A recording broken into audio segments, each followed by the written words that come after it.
최근에 그 시간이 많으니까 좋은 영상들을 막 찾아보는데 KBS 다큐에 공부하는 인간이라는 그 다큐가 있었어요. 5편으로 걸쳐서 만들어진 건데 그 하버드생 5명 아이들이 뭐 유대인도 있었고 한국계 미국인도 있었고 뭐 여러 형태의 이제 경험이 있는 그 하버드생 5명이 전 세계를 다니면서 세계의 그 학습법, 어떤 학습법이 좋은지 뭐 그런 것들을 다큐로 찍은 게 있어요. 굉장히 재밌게 봤고 그 여러분들이 시간 날 때 한번 보시라고 제가 정보란에 링크를 이렇게 쭉 걸어 드리려고 하거든요. 아이들이 이제 이렇게 다니면서 얻었던 것들을 되게 라이브하게 보여주는데 제가 그 5편의 내용을 약 한 15분 정도로 한번 정리를 해보려고 합니다. 내용들을 보면서 사실 우리 아이에게 적용할 수 있는 학습법들이 있었고, 그리고 그 학습법들이 각 그 나라의 문화와 접목돼서 왜 발전했는지가 되게 납득이 됐었어요. 그리고 우리가 이때까지 뭐 내과학 독서법이라든지 아니면 그냥 일반적으로 아이의 뭔가 그 사고력을 키울 수 있는 방법에 대해서 그런 얘기들을 되게 많이 해왔잖아요. 그러한 내용들이 각 나라의 속속들이 들어가 있더라고요. 그래서 되게 재밌게 보고 이 안에서도 굉장히 좋은 인사이트가 있어서 소개를 해드려 봅니다. 첫 번째로 이게 동양과 크게 서양을 한번 나눠서 볼게요. 동양은 한국, 우리나라가 있고요. 그리고 중국, 뭐 인도, 일본. 요 네 나라가 교육열이 굉장히 높기도 하고, 그리고 굉장히 똑똑한 뭐 이제 그 민족, 말하자면 아이들 교육을 굉장히 잘하는 뭐 나라들로 전평이 되어 있어요. 미국에서 할 때도 뭐 동양 친구들이 오면 무조건 수학은 뭐 제일 잘한다 뭐 이런 얘기들을 들을 만큼 좀 유명했는데, 서양 같은 경우에는 제가 미국, 영국 그리고 프랑스의 그 학습법에 대해서 얘기를 드리려고 하고요. 오늘 이제 1편에 요 내용들을 소개해드리고 2편은 단독으로 유대인 학습법에 대해서 좀 깊이 있게 얘기를 드리려고 합니다. 자, 첫 번째 한국을 먼저 생각을 해볼게요. 우리나라는 일단 그 제가 첫 부분에서 되게 인상 깊었던 게 그 친구들이 대치동 학원가를 돌더라고요. 역시 교육의 1번지라고 그러면 대치동이 먼저 떠오르는 거죠. 근데 이제 그 일대 다의 약간 강의 중심이고 저희는 주입식 그리고 암기 중심인 거죠. 그렇게 해왔고 기존에, 그리고 시험을 약간 치르는 그 평가 자체가 시험을 보는 형태잖아요. 그리고 이게 상대평가가 대부분이다 보니까 이렇게 해오지 않았나 싶은데, 예전에 서당을 한번 생각해 보시면 서당에서 아이들이 다 같이 그 천자문 같은 것들을 암송했잖아요. 그래서 우리나라 같은 경우에도 암송, 그리고 키워드로 생각하면 암기 뭐 이런 얘기들을 할 수 있고, 그리고 조선시대에 뭐 성균관이라든지 아니면 뭐 집현전 학자들이 했던 토론, 그때는 토론 방식이 있었어요, 저희도. 그래서 우리나라 사람들이 공부를 잘해야 되겠다, 공부를 시키고 싶다 하는 의미는 사실 공부를 잘해서 집안을 일으킨다는 의미가 되게 많았어요. 개인의 어떤 그 요즘에는 이제 뭐 약간 입신양면 뭐 이런 것도 있지만 가문의 영광 이런 게 있었어요. 한국은 그런 느낌이고, 이제 중국으로 가볼게요. 중국은 여러분들이 아시겠지만 뭐 공자의 후예 뭐 이런 것들이 나와요. 근데 그 공부를 굉장히 많이 하기로 유명한 장원마을 고등학교가 있어요. 제가 깜짝 놀란 게 책을 막 여기 이만큼씩 개인당 다 쌓아놓고 그걸 하는데, 아침에 와서 하는 게 뭐냐, 거기는 이제 사실 기숙학교였는데 아침에 와서 각자 큰 소리로 자기 걸 외우더라고요. 그러면서 낭독을 하는 거예요. 낭독을 하면서 이거를 이제 암송이라고 생각해 보면 소리를 내면서 자기 소리를 듣는 방식이잖아요. 이거는 뇌에서도 사실은 책을 그냥 단순하게 읽는 것과 다르거든요. 두 파트의 영역이 활성화되기 때문에 굉장히 의미 있는 학습법에 들어가요. 그래서 암송을 막 그렇게 한 다음에 이 아이들은 그럼 무슨 목적으로 이렇게 공부를 열심히 하지? 중국은 느낌이 이런 것 같아요. 우리는 이제 가문의 영광이나 개인의 어떤 입신양면 그런 거라면, 중국 같은 경우에는 공부를 잘해서 물론 가족의 어떤 그 영광도 있지만 공동체 사회에 기여하는 쪽으로 아이들 인터뷰할 때 그 얘기를 꼭꼭 하더라고요. 뭐 공동체에 기여하고 싶 이런 것들. 그래서 물론 뭐 체제에 대한 것도 있겠지만 그런 의미였고, 중국에서 여러분들이 아시는 그 사자성어 있잖아요. 형설지공.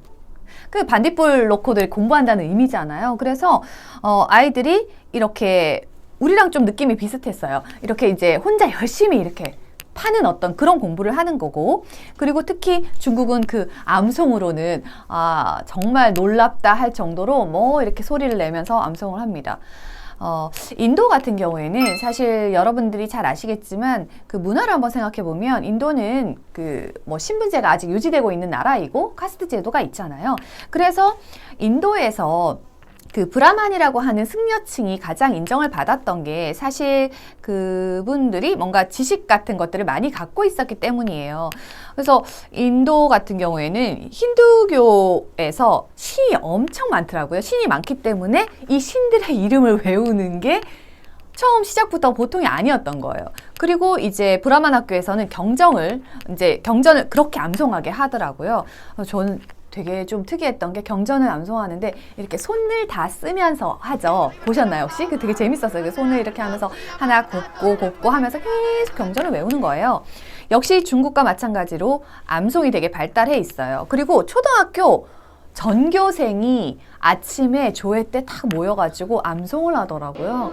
말하자면 우리 같으면 뭐 그 고전 문학 같은 것들을 외운다든지 아니면 식기절을 외운다든지 뭐 어쨌든 중요한 어떤 것들을 계속 암송하게 하는 거예요.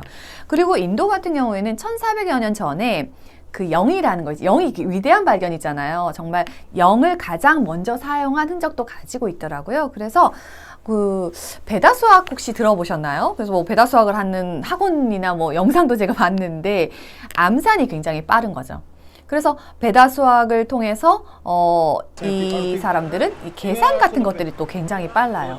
그래서 인도의 학습법을 생각해 보면 암송이 있고 암산이 있어요. 그러니까 머리로 뭔가 이렇게 되게 하는 거죠. 근데 이제 이 세 곳은 제가 봤을 때 약간 암기나 암송 요런 쪽이 비슷한 것 같고 일본은 좀 다른 문화 같아요. 일본은 사실 살면서도 느꼈고 일본 문화를 공부하면서도 느꼈는데 일본 같은 경우에는 일단은 남한테 좀 피해를 안 주고 그리고 그 약간 전체주의라고 해야 될까요? 뭐 이런 부분들이 있잖아요. 집단이나 소속을 굉장히 중시하는 사회다 보니까 이렇게 암송이 발달한 게 아니라 소리를 내지 않고 이 사람들은 필기를 합니다. 그래서 동경대의 시험이 끝나서 동경대 합격자가 쫙 발표가 되잖아요. 그러면 동경대학에 들어간 친구들의 노트 같은 것들을 자기가 막 소개하면서 이런 것들이 많이 나와 있거든요. 그래서 노트 정리를 굉장히 중시하고 있다. 한국이 예를 들어서 기억한다라는 키워드로 대두된다면 일본은 기록한다. 기록의 문화를 굉장히 중시하는 나라라고 생각이 됩니다. 그래서 일본 초등학교에서 그 필기법 있잖아요. 필기법을 굉장히 알려줘서 선생님이 필기 잘하는 법, 노트 정리 잘하는 법은 저희가 글쓰기를 예전에 얘기할 때도 여러 번 얘기를 드렸잖아요. 단순하게 책을 읽고 끝내지 않고 아이가 글로 써보면 사고력이 굉장히 증진된다고 했어요. 쓰기는 표현력과 사고력을 풍부하게 하기 때문에 일본인들이 기록에 대한 문화기도 하고 그래서 노트 정리를 되게 강조하는 것 같아요. 그래서 사실은 노트를 보면서 와 진짜 이거 어지간한 교과서 하나네? 뭐 이런 생각을 할 정도로 굉장히 체계 있게 노트 정리를 하더라고요. 그래서 동양은 지금 이제 네 곳을 얘기를 해봤잖아요. 한국, 중국, 인도, 일본 이 모든 나라들이 약간 느낌이 혼자 공부하는 느낌이에요. 요즘에 키워드로 막 혼공 하잖아요. 집에 있다 보니까. 근데 어쨌든 혼자 공부하는 느낌 그리고 개개인의 각자가 그 각자의 역량을 키우는 방식이라는 생각이 들었습니다. 자, 이번에는 이제 서양으로 가볼게요. 서양은 일단 첫 번째는 이제 미국을 한번 생각을 해보면 미국이 교육으로 실제 대학교가 뭐 생긴 것도 저희보다 워낙 이제 앞서서 시작이 됐는데 명문대라고 불리는 아이비 대학들을 이렇게 생각해 보면 하버드도 딱 떠올리면 하버드 공부법 뭐 이런 거 나올 때 보면은 거의 키워드가 뭐 토론 뭐 이런 것들이거든요. 근데 이제 그 학교 몇몇을 한번 이제 또 자세하게 보면 MIT에 그 미디어랩이 있더라고요. MIT 미디어랩 같은 경우에는 이제 공학이잖아요. 여기서는 질문에 답을 찾지 말고 다시 질문을 하라 뭐 이런 키워드가 있어요. 그 토다는 거 엄청 싫어하셨어요. 그것 때문에 혼난 친구들 되게 많고요. 근데 요즘에는 그래도 아이들 수업하는 걸 보면서 들었던 거는 아이들이 그래도 막 선생님 그건 왜 그런데요? 이러면서 다른 친구들도 계속 물어보더라고요. 뭐 저학년이라 그런지 모르겠는데 어쨌든 질문을 많이 해요. 이제 5, 6학년만 돼도 질문 수가 잦아들지만 MIT에서는 질문에 답을 찾지 말고 계속 이제 새로운 질문을 하라는 거죠. 그리고 교수가 예를 들어 뭘 가르쳐 줬어요. 뭐 아니면은 어떤 이론이 나왔어요. 그거에 대해서 계속 도전하라는 거예요. 그래서 방식 자체가 다르구나라는 생각을 했고, 그리고 또 필립스 엑스터 아카데미라는 고등학교가 있어요. 여기는 하클리스 테이블이라는 걸로 굉장히 유명한 학교예요. 이게 원탁으로 된 이렇게 된 테이블이에요. 원탁의 기사들 뭐 이런 거 보면 막 테이블 나오잖아요. 근데 그런 테이블에 그 테이블에 아이들이 둘러 앉아서 뭘 하느냐? 모든 수업이 이렇게 토론을 하는 거예요. 근데 아이들이 예를 들어 수학이다. 그러면 이제 수학 풀이를 각자 해오는 거예요. 뭐 어떤 것들이 이제 증명해서 생각을 해오겠죠. 그래서 오늘 앉아가지고 우리가 같이 얘기할 거는 뭐 인수분해에 대한 걸 한다. 그러면 각자 어떻게 했는지 그 방식들을 얘기해주고 더 좋은 방식을 도출해내는 거죠. 그래서 협력해서 문제를 해결하는 거예요. 미국의 대다수의 사실 초등학교, 뭐 중고등학교 뭐 이하 대학교까지 걸쳐서 생각을 해보면 열심히 토론하게 만들고, 그리고 에세이를 쓰게 만들고, 초등학교 아이들도 굉장히 이제 잘 정돈해서 에세이를 잘 써서 자기 생각을 표현하는 걸 굉장히 중시하잖아요. 그런 문화다. 그리고 이제 영국은 제가 의미 있었던 게 3가지가 있어요. 영국의 대표적인 학교인 옥스퍼드 대학교에서 정말 특별한 공부 방법이었는데, 첫 번째 하나는 옥스퍼드 유니언이라는 게 있어요. 이게 역사와 전통을 자랑하는데 1823년 정도부터 시작이 됐으니까 약 200년이 된 전통인데, 매주 유명 인사를 초청합니다. 초청해서 그 인사의 얘기도 듣고 아이들이 학생증 이렇게 다 가지고 나와요. 그래서 자기가 발언하려면 손을 들고 발언을 하고 내세울 수 있는 거죠. 근데 이게 이렇게 200년이나 이어져 왔던 거예요. 근데 그 200년이나 이어져 왔다는 거는 그만큼 의미가 있는 활동이었다는 거죠. 그리고 2번째는 1:1 튜터링이라는 건데, 요즘에 광고에도 튜터링 되게 많이 나오잖아요. 근데 이게 정확히 뭔가 했는데, 고대 그리스에서 소크라테스가 원래 책을 남기지 않았거든요. 근데 소크라테스가 시장 사람들 있잖아요. 시장 사람들을 대상으로 뭔가 이렇게 대화를 계속 나누었던 방식 있죠. 그게 튜터링이에요. 그렇게 하면서 발전이 되어 왔는데, 말하자면 토론과 논쟁이에요. 그래서 학생들이 교수한테 가기 전에 에세이를 작성해요. 그 다음에 교수가 이렇게 본 다음에 의견 뭐 이렇게 했다, 뭐 보완했으면 좋겠다 얘기해 주시겠죠? 그런 다음에 친구들이랑 또 견해를 나누어요. 그런 다음에 최종 자기가 생각하는 내용을 가지고 교수한테 가서 1:1 토론을 합니다. 되게 어려운 주제로 하겠죠. 그래서 그걸 하면 교수가 이제 뭐 핵심을 막 이렇게 찔러서 집어내면 다시 사고하고 더 발전시키고 뭐 이런 걸 하는 거예요. 정말 살아있는 지식 공부다라는 생각을 솔직히 했고, 그리고 3번째는 매일 저녁에 학생들이 함께 식사를 하는데 모두 서로 모르는 대상이에요. 근데 아무나 이렇게 딱 앉아가지고 바로 토론이 되는 거예요. 그래서 모르는 학생들이랑 같이 다양한 주제로 어떤 주제를 꺼내서든 얘기를 하는 거죠. 저는 사실 되게 이거 보고 우리 대학에서 이런 것들을 하면 정말 좋겠다. 프로젝트 수업을 하긴 하지만 그래도 아직까지 강의식 수업이 굉장히 많잖아요. 근데 뭐 이런 것들을 이렇게 오래 전부터 하고 있었구나라는 생각을 했습니다. 그리고 이제 마지막으로 프랑스 같은 경우에는 역시 여기도 토론을 중시하는데 저희가 하지 않는 것 중에 하나가 파리 토론을 하더라고요. 그리고 프랑스의 대입의 바칼로레아에서 철학 과목이 있어요. 저희는 철학 과목이 필수 과목 뭐 이런 건 아니잖아요. 근데 이제 철학 과목 수업이 있기 때문에 그걸 이수해야 아이들이 입학시험을 봐야 되는데, 카페에서 연습을 하려고 고등학교 친구가 남녀노소가 모여있는 카페에 가서 철학적인 토론을 하는 거예요. 나이랑 다 상관없이. 그러면 그 안에서 얼마나 많은 사람들의 지혜와 정보가 나오겠어요. 그래서 산 지식을 사실 얻는 거죠. 그래서 서양에 대해서 이렇게 한번 정리를 해보니까, 서양은 일단 동양과 확연하게 다른 부분이 같이 공부를 한다는 거였고요. 그리고 의견을 적극적으로 교류한다. 그리고 함께 발전한다. 집단 지성, 뭐 이런 협력, 토론, 이런 키워드들이 떠올랐어요.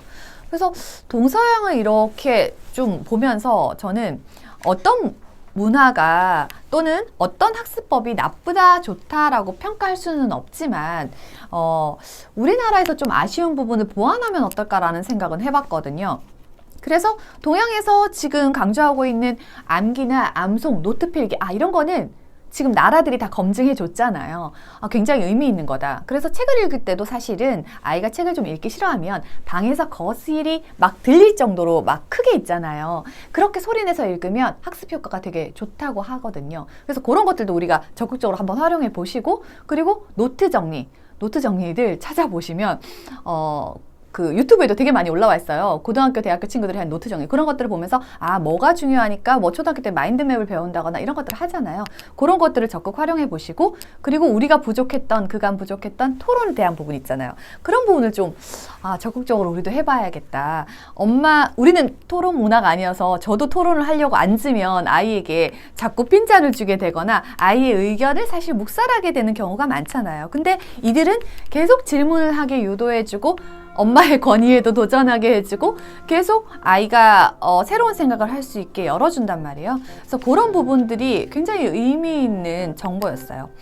오늘 이렇게 세계의 최고의 학습법들에 대해서 한번 알아봤는데, 여러분이 생각하는 최고의 학습법은 어떤 건지 궁금하네요.